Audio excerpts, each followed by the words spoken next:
بسم اللہ الرحمن الرحیم۔ سورہ نور آیت نمبر 31 میں اللہ فرماتا ہے، اے نبی صلی اللہ علیہ وآلہ وسلم، مسلمان عورتوں سے کہہ دو کہ وہ بھی اپنی نگاہیں نیچی رکھا کریں اور اپنے شرمگاہوں کی حفاظت کیا کریں اور اپنی آرائش یعنی زیورات کے مقامات کو ظاہر نہ ہونے دیا کریں مگر جو اس میں سے کھلا رہتا ہے، اور اپنے سینوں پر اوڑھنیاں اوڑھے رہا کریں اور اپنے خاوند، اپنے باپ اور خسر یعنی سسر اور بیٹوں اور خاوند کے بیٹوں اور بھائیوں اور بھتیجوں اور بھانجوں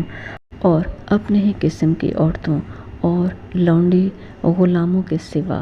اس کے علاوہ ان خادموں کے جو عورتوں کی خواہش نہ رکھیں، یا ایسے لڑکوں کے جو عورتوں کے پردے کی چیزوں سے واقف نہ ہوں، غرض ان لوگوں کے سوا کسی پر اپنی زینت یا سنگھار کے مقامات کو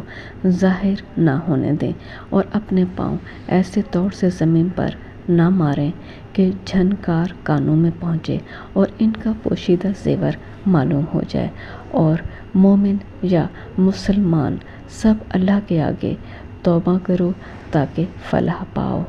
دوستو، اس آیت میں اللہ پاک نے عورت کے لیے ان رشتوں کو بیان کیا ہے جن سے وہ پردہ نہیں کر سکتی، لیکن ان رشتوں میں ماموں، چچا اور دیور جیٹھ کا نام شامل نہیں ہے۔